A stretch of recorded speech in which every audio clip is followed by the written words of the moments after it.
with our next guest, saying that having become used to America first, or make America great again, the world should actually be preparing for Asia first. Parag Khanna is the best-selling author of The Future is Asia and also a managing partner of strategic advisory firm Futuremap and a mapping aficionado. We'll get to that in a moment. But essentially what you're saying is that we're missing the point here. Focusing on Washington and Beijing, we're actually missing the real power dynamic that's changing as a result of this trade war? That's right. The global economy, as you know, has multiple anchors, and it's not just the United States and China. And therefore, the trade war is not just the United States and China. In fact, China's largest trading partners are actually its other Asian countries and neighbors. If you add up its trade with Japan, with South Korea, with Australia, with India, with Russia, and so forth, that's more trade than it does with the United States. And China's second largest set of trade partners is collectively Europe, the European I want to bring Union. up this map that essentially came from your studies, right? Just very closely correlating the flow of trade that gets redirected. Exactly. So let's have a look at that. And what you see is that Europe's trade with Asia is about 1.6 or so trillion dollars a year. That's more than the transatlantic trade relationship, which has been the pillar of the world economy since the end of World War II. And Europe's trade with Asia is greater than Asia's trade with, of course, North America, right? So again, for China, number one is what it can do with its own trading partners, how it can offset the trade war, for example, by increasing trade with its neighbors. And that's what we've been seeing happening in the diplomacy.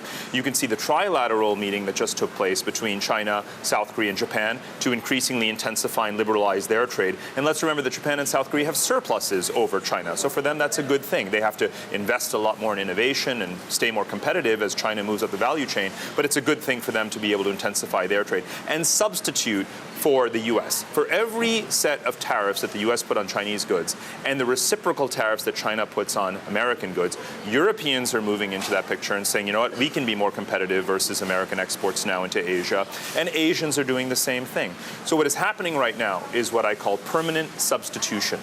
We're focused so much on just... ask you, how easy is it to dismantle that, to unwind that? We talk about the deep linkages of supply chains, but investment and trade are more fungible than ever before as more and more countries can provide similar quality and categories of goods. So when I say permanent substitution, what I mean is take, for example, energy. China had been a rapidly growing importer of American oil, and in June of this year, 2018, it basically just stopped because oil is fungible on the global markets. You can get it from somewhere else. We've seen Asian economies move up the value chain very quickly. China, obviously, notably getting a lot of the attention for that. So what that means, therefore, is that the goods, the imports in high-tech areas like semiconductors and so forth, where Chinese companies like ZTE, of course, have been dependent on American suppliers, they're now going to start to focus on getting those components from Taiwan, from South Korea, from Japan, which in fact provides 70% of China's high-tech imports. The U.S. doesn't. So what's going to happen is what I'm calling permanent substitution. Right? China is going to say American exports are unreliable, therefore let's start to focus on getting those goods from trade partners who we have more leverage over and who are even geographically more proximate. So the logical conclusion from permanent substitution of the U.S. through Europe or other Asians is in fact a decoupling. Decoupling is a term we used to use a lot, but it was premature. You're starting to see it now when you look at the volume of intra-Asian trade, and I mean all the way from the West Asian Gulf energy exporters to the high-tech economies of Northeast Asia. The Asianization, you might call it, of this geography is the big story. And that's going to be very bad news for countries like the U.S. who are not part of the Trans-Pacific Partnership, because that's going to mean it's going to be harder to access those markets. For China, though, the end goal is vertical integration. It is vertical integration, but again, that's because its role model has actually always been Japan. And we know that Japan has been doing that for decades, right?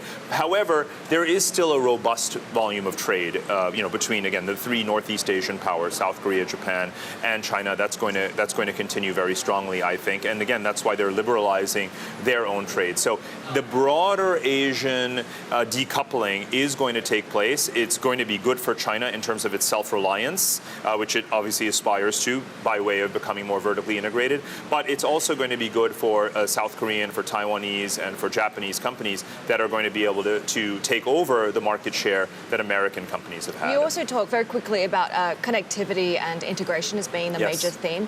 On the one hand, you've got things like AIIB, Belt and Road. On the other end of the spectrum, populism. Is that threatening that very theme for Asia? It really depends on what part of the world you're looking at. You know, in the United States and the UK, it's all about sort of Trump, Brexit, economic nationalism, populism, borders. But if you look at Asia, Belt and Road is one of many examples, actually, of how Asia is opening its borders, bringing down barriers, harmonizing customs, liberalizing trade. There's about 25 trade liberalization agreements underway between Asian countries right now. AIIB is certainly going to promote cross-border investment, and investment is really the precursor to growing trade. So the massively increasing volume of trade and investment between Asian economies that will unfold because of Belt and Road is very, very significant. I think of it as the globalization story of the 21st century. It really is. Yep. 20 seconds. It's not about ideology, this trade war, but it is about who's going to stay top dog. Exactly. However, let's remember, top dog is relative, right? It's a material thing that you can measure. For China, its other Asian trade partners are its number one. Europe is number two. For China, America is actually number three. That's something I hope the Trump administration starts to understand.